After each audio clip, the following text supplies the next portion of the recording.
Hey guys, my name's Crystal Kenny, and I'm in love with creating. All things artistic and imagination involved. I'm an American girl who chased her creative dreams all the way to Paris, France, making a living using photography.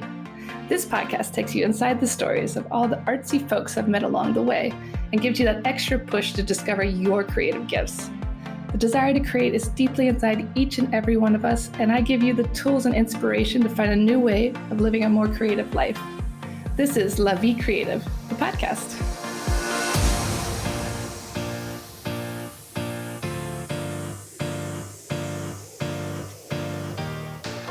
Claudine Hemingway is a descendant of famed writer Ernest Hemingway. We bumped into each other at a party and decided to team up and dive deep into French history, but with a twist, by bringing a spotlight to those lesser-known creatives in France. This is History with a Hemingway. Welcome back to Paris History Avec Hemingway. Today we are talking about Natalie Clifford Barney. Once again, don't know who that is, but Claudine is definitely going to give us all the best information about this fascinating woman in French history. I love that. I like it. You come in, you don't know. I get to just tell you all about her. Yeah, I get to learn. It's like sitting through history again in school, but I actually listen this time, you know? Yeah. Actually paying attention to what you have to say. It's way more interesting than my history teacher. Exactly. So Natalie Clifford Barney, she was an American, of course, had gone off to Paris. We'll get to that. She was born on Halloween in 1876 in Dayton, Ohio. Oh, wow. Halloween. On Halloween, yes. Her mother, Alice Pike, was an artist, and her father, Albert Clifford Barney, worked in his family's railway car factory. Both of her parents' families, they came from very, very wealthy families. So they, had a lot of money when she was growing up. She and her sister were basically surrounded constantly by art and music and culture and traveling a lot. And this very wealthy family spent their summers in New York. They would go to parties and museums and author readings. And her mother, was one day took her to a bookstore to listen to an author. Well, the author that was there was Oscar Wilde. No way. In Ohio. Yeah. So they ended up going, and a group of young boys were there, and they were picking on her. It was in New York. The young boys were picking on little Natalie, and they were throwing candied cherries at her blonde hair that she had. Poor thing. I know. So Oscar saw this and ran over and picked her up and brought her back and sat her on his knee and told her a story. So right then, they became very close friends. Oscar was invited to spend the next day with their family. They went to the beach. While they were sitting there on the beach, Alice was telling Oscar how she had always wanted to be an artist and this frustrated artist that she couldn't do that. And, she really wanted to do it. And he said, you need to just follow your heart and become an artist and go to Paris. So I love that Oscar Wilde told her to go to Paris while they're chilling on the beach. Like, what? I know, exactly. And so her husband didn't like this idea very much, but she took her daughters, and they went off to Paris. In 1887, Alice took them to Paris, and, they had a very fancy apartment. The girls were sent to a French boarding school. So she just ditched her husband? Yeah, well, he just stayed back. It's very busy with, railway work and things like that. So It's boring life. Yeah. So they're in Paris. They're going to school. This is when Natalie first had her taste of everything French, and basically fell in love with it, like most of all of us do when we go. So 2 years later, they returned back to the U.S. and they moved to Washington, D.C. Natalie was just 12 years old at the time. And she already decided and knew that she was a lesbian at 12 years old. That was a life she wanted, and she didn't want one that she had to live in the shadows. She didn't want to have, at that time, it wasn't okay. It definitely wasn't looked upon, favorably. And so, but she didn't care. She was like, this is who I am, and this is what I'm going to do. And her parents were just completely fine with it. So at 16 years old, she decided to return to Paris, and she went to Europe. And she was all over Europe and Paris, and she met Eva Palmer-Skillon.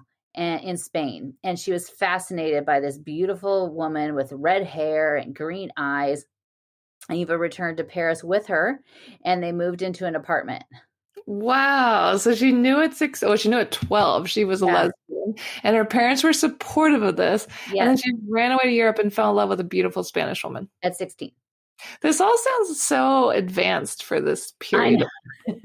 In some ways, of all of the people we talk about, and you hear, how most of them, like the artists and all of this, they do all these things at such an early age. And, they become, masters at, Rosa Bonheur was, 17 when she was selling paintings. And now, like, you can't even think about that. Somebody that age. No, I was such an idiot at 17. I just can't imagine them doing all these mature things. I know, but good for her heading out of here. She knew what she wanted, but she also had a lot of very modern ideas when it came to relationships. She didn't want to just date one person, and she didn't want to just sleep with one person, but she didn't really want her partners to do the same. So the partners needed to stay faithful to her. Double standard. Yeah, but she did not. Double standard. Yeah. So Eva eventually wasn't very happy about that, and she left. And so she left Paris and left everything behind. The next relationship she had was with a woman named Pauline Tarn, who wrote under the pen name of Renée Vivien, which is a very famous writer in French history. There's parks and all sorts of stuff in Paris named after her. At first, the two inspired each other because they were both writers, but Natalie's philandering didn't sit very well with Renee. So she also left. So she left Natalie. She did all she could to win her back. Natalie would go stand outside of her window she'd rent a band to play outside her window. No. Now, we had Say Anything, with the boombox, but she had a full-on band. She had to get a band. She was sending her love poems. Finally, she kind of wore Renee down, and they reunited for a short time. The two of them traveled to Greece and to the island of Lesbos. For a few months. They really did go. But Perfect. yeah. So, but while they were there, Renee's former lover, the Baroness Helene von Seilen, sent her a letter begging her to return to her. She was quite the lady killer. Yeah, but so Renee left Natalie there in for good. She left her in Greece, and she left. Sadly, right after that, Renee would try to kill herself a year later. And then she ended up dying in 1909 at just 32 years old from alcoholism and anorexia. That's so sad. Yeah, so it's very sad. But yeah, Renee wasn't very old, only 32 years old. She was a baby. Yeah, totally a baby. But in 1880, before that, in 1899, after Renee had left her, she ended up meeting the Contessa Liane de Pouilly at a Saint-Germain Bal Musette dance hall. Natalie was completely obsessed with her, but Pouilly didn't really pay any attention to her at all. Pouilly was at the time a somewhat famous courtesan in Paris. And Natalie would dress up as a boy and go to the Contessa's home, and told her that she was madly in love with her, and that they would be the perfect match for each other.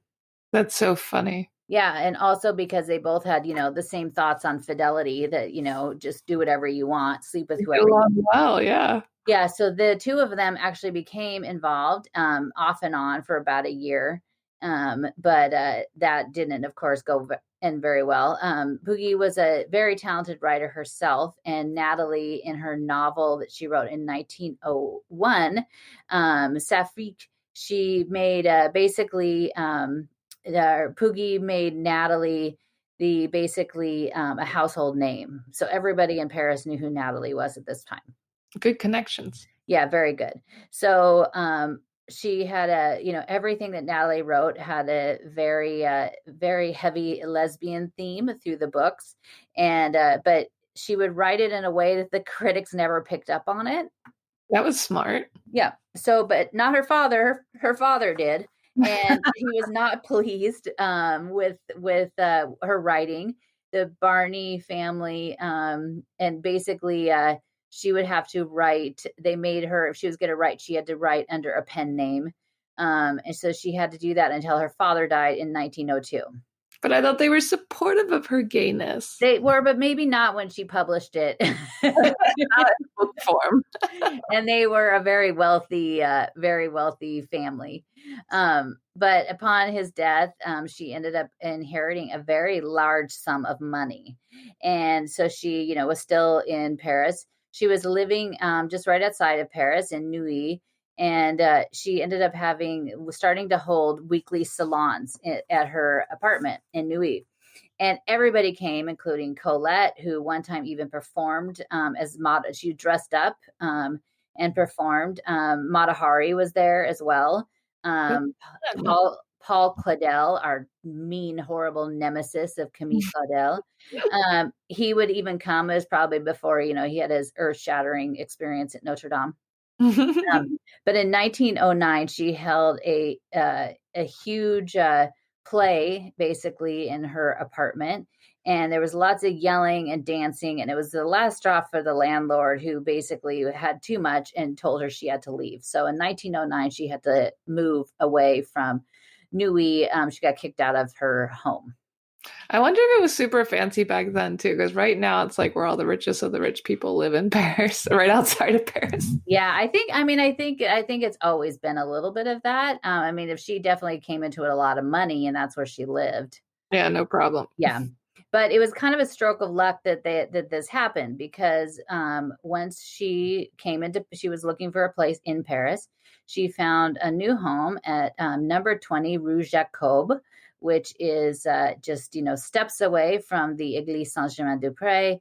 And it's just this wonderful little street. It's also the same street where Hemingway and Hadley stayed on their first night when they came. But she found this home, and it was deep inside a courtyard. It had a very gorgeous garden that was in there. And then it had a little 2-floor pavilion that was it was a small temple. What? She lived in a temple in a courtyard? Yeah, she had an apartment, and then there was the temple. The temple itself was built in 1777 by Nicolas Delmarchais, and it was originally built to hold Masonic rituals. It has the Doric columns on it. I'll have pictures on my website. It's really cute. And above it said the Temple of Friendship in English. So Natalie would stayed there, and she for 60 years held salons every single week. 60 years? Yeah, 60 years. And everybody came, from Rodin to Cocteau, Max Jacob, who was a good friend of Picasso, Ezra Pound, Hemingway, Sinclair Lewis, T.S. Eliot, Sylvia Beach, Peggy Guggenheim, Gertrude Stein, of course, Djuna Barnes. But everybody would come. It was the thing. It was the place to be in all of Paris every single week. But in 1927, she also created the Académie des Femmes, which was basically just a group of all of the women writers that were in Paris. And she would hold their meetings in the temple. And of course, Colette was there, Djuna Barnes, Gertrude Stein. So they would all come, and it would, they'd have these meetings, and then they would turn into, her salons were more of just a nicer way to just be, it's a big party. In the Temple of Friendship. In the Temple of Friendship. But during World War II, she had to leave France because she was a third Jewish. And so she hid out in Italy after she paid to have some papers, some fake documents made saying that she was a Catholic. And so she fled France. During the war, the Germans had found this little temple and took it over. There's also was a hidden passage that passed under the Seine to the Louvre. What? That's so cool. Do we know the temple's still there? Yep, it's still there. Wow, we gotta sneak in. I know. I don't. I was just like, oh, I could use that. I could have my own private passage, but then there's probably rats down there. I Oh, mean, I I'm can do sure it's blocked by it. now. Oh, I'm sure it They is. always block those passageways. We just gotta hang outside the door when it opens. We're just gonna sneak It's in and just gonna push it in there, yeah. But she returned to Paris and she started her salons again in 1949. At this point, many of the expats of the 20s and 30s had left Paris. So she was there. She ended up becoming very close with Alice B. Toklas after the death of Gertrude Stein in 1946. The two of them, Alice would come visit her all the time because she lived very close. At this point, she was living on Rue Christine, so she didn't live very far. So they'd come over and hang out all day. And she, Natalie was really, she'd always dress in very elaborate, like kafkans and all of these very fancy, garments, and sit around and basically, her house coat all day. And she decorated her home. Not fancy. Yeah, she decorated her home with like really exotic decorations with Spanish furniture. And then it was everything was covered with red drapes and silk covered walls. I mean, it sounds just perfect. It does.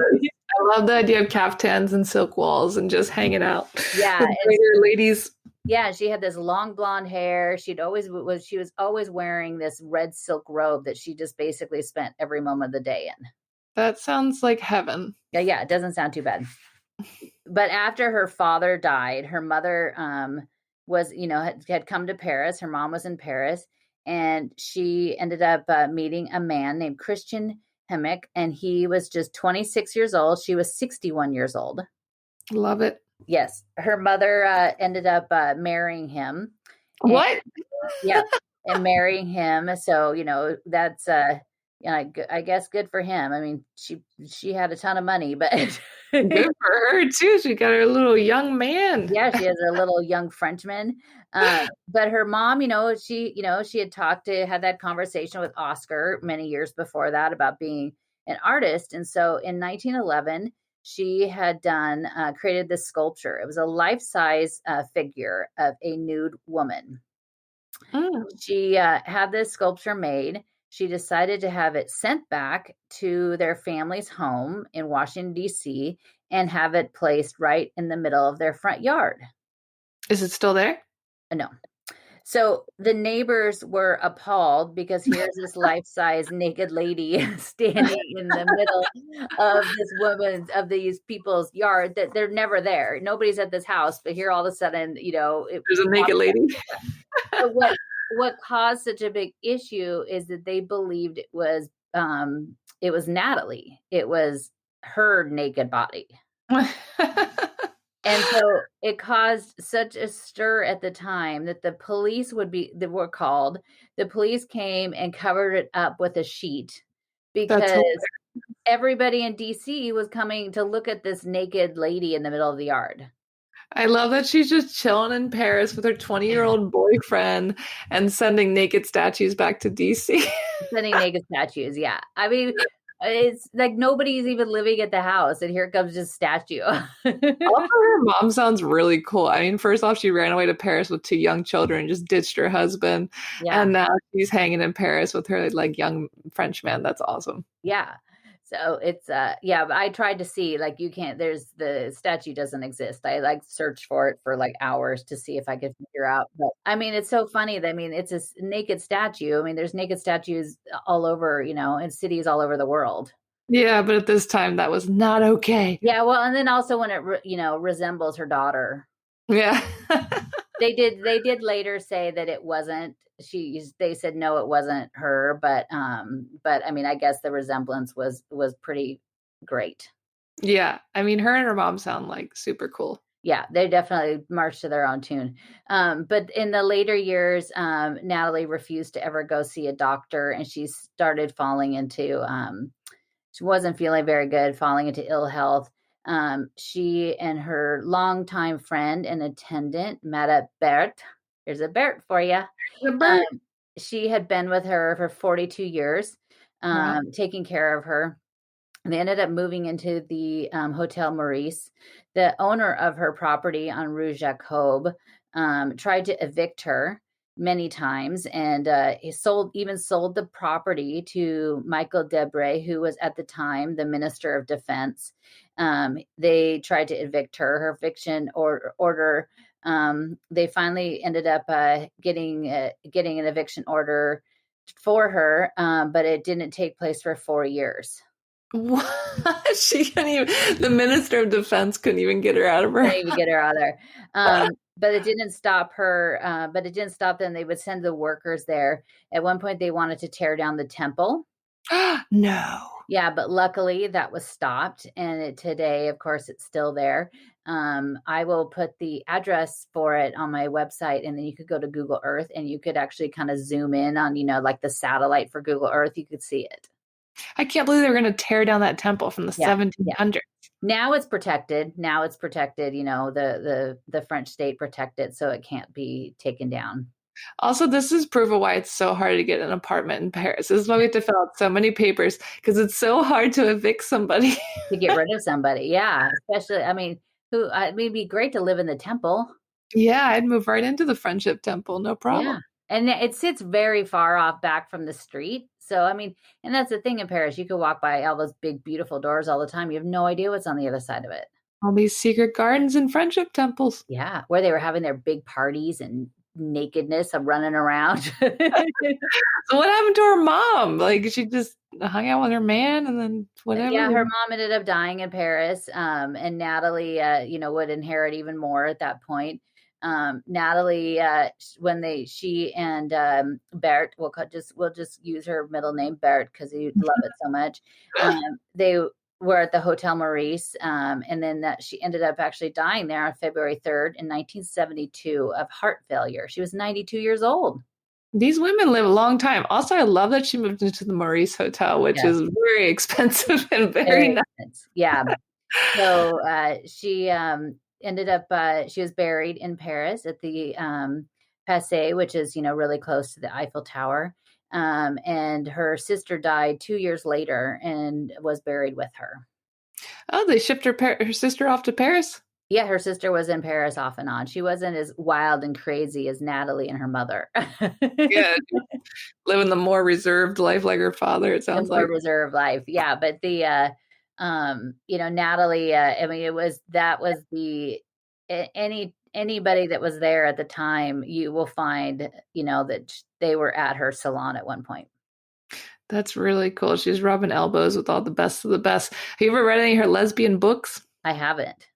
I think I have to check one out. I always see that cemetery across from Trocadero, but I've never gone inside. Oh, that's where Manet is buried. Oh, really? I didn't know. Bert Morisot. That's so interesting. Well, I have to go in there because I know exactly where it is, because I'm like, oh, there's a big piece of land right by the Eiffel Tower, prime real estate. Yeah. And no one ever goes in there. No, I've gone in there quite a few times, and you never see anybody in there, which is always a little bit creepy. You kind of like to have maybe a couple people with you, or just, even if you don't know them, walking around. Where's the entrance of that place? Like, it's around the corner. So when you, in the Trocadero, when you say you have your back to the Eiffel Tower, it's off to your left, and there's that huge wall that has a big sculpture dedicated to the war. I can't remember which war. I think it was World War I. If you go around that wall, you could go in there, and then you have this amazing view of the Eiffel Tower in there too. Oh, what? Okay, now I have to start taking photo clients in there. Let's go. I can finally avoid all the other photographers. Yeah, and there's some, it's not a, the Père Lachaise is definitely the, top dog of the gorgeous tombs and sculptures. But there's quite a few cool ones here. And Manet, the first time I went, I had to go because Manet was buried there. And Bert Morisot is buried with him. Oh, okay. Well, I'm going to go visit because I've been there literally every day for years. Yeah.